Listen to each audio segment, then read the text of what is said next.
Hai semuanya, nama aku Anandre, dan pada kesempatan kali ini kita akan membahas topik terkait leadership. Di luar sana ada banyak sekali loh yang sudah membahas hal ini, namun pada kesempatan kali ini kita akan membahas dari sudut pandang yang unik dan berbeda. Terlepas apapun gaya kepemimpinan yang kamu terapkan, setidaknya ada 3 hal yang harus kamu perhatikan. Yang pertama adalah meeting management. Ibarat membuat roti dengan memperhatikan komposisi adonan yang sesuai, maka meeting management pun juga demikian. Pada poin ini, ada 2 hal yang harus kamu perhatikan. Yang pertama adalah intensitas. Seberapa sering kamu melakukan meeting internal dalam seminggu? Dan apakah semakin sering melakukan meeting artinya baik? Jawabannya belum tentu. Karena pada dasarnya, banyak sekali ditemukan anggota tim yang merasakan tidak nyaman dan kecewa karena mengikuti meeting yang berjam-jam dan ternyata mereka tidak paham maksud dan tujuannya apa.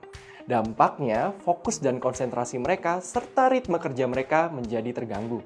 Oleh karena itu, pastikan juga teman-teman sudah mengetahui goals dari meetingnya apa dan pastikan juga siapa yang perlu mengikutinya. Poin selanjutnya adalah setup.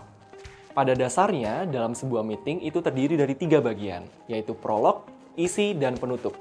Salah satu bagian yang paling penting dan seringkali terlupakan adalah prolog atau bagian pembuka. Padahal, bagian prolog atau pembuka ini sangat amat penting untuk membantu seseorang lebih men-setup terkait dengan mental state-nya dan juga sikapnya. Apalagi misalnya teman-teman membawakan meeting yang dimana terdapat kabar yang kurang menyenangkan. Contoh prolog seperti ini. Oke teman-teman semuanya, siang ini kita ada meeting dan pada kesempatan kali ini ada kabar yang kurang gembira nih. Tapi aku berharap teman-teman bisa memaknai dan menerimanya dengan baik pula.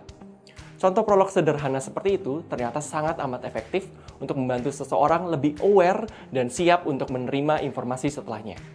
Baru setelah itu teman-teman masuk ke dalam isi dari meetingnya. Tapi perhatikan jangan terlalu ngalur ngidul ya, dan pastikan masih sesuai dengan durasinya. Dan yang terakhir, jangan lupa untuk sampaikan thank you kepada mereka yang sudah hadir karena mereka sudah meluangkan waktunya untuk hadir di meeting. Dan pastikan timmu sudah mengetahui ekspektasi yang kamu harapkan supaya mereka mengetahui apa yang harus mereka lakukan setelah meeting itu selesai. Poin yang kedua yang harus kamu perhatikan sebagai seorang leader adalah emotion management. Apa yang kamu lakukan ketika kamu melihat tim kerjamu melakukan kesalahan? Kebanyakan orang memilih marah. Apakah itu tepat? Belum tentu. Karena kita perlu ketahui dulu bahwa marah sebenarnya adalah tools atau alat yang perlu kita gunakan untuk membantu seseorang memperbaiki perilakunya. Dan apabila kita tidak mampu mengelolanya dengan baik, hasilnya pun juga tidak baik.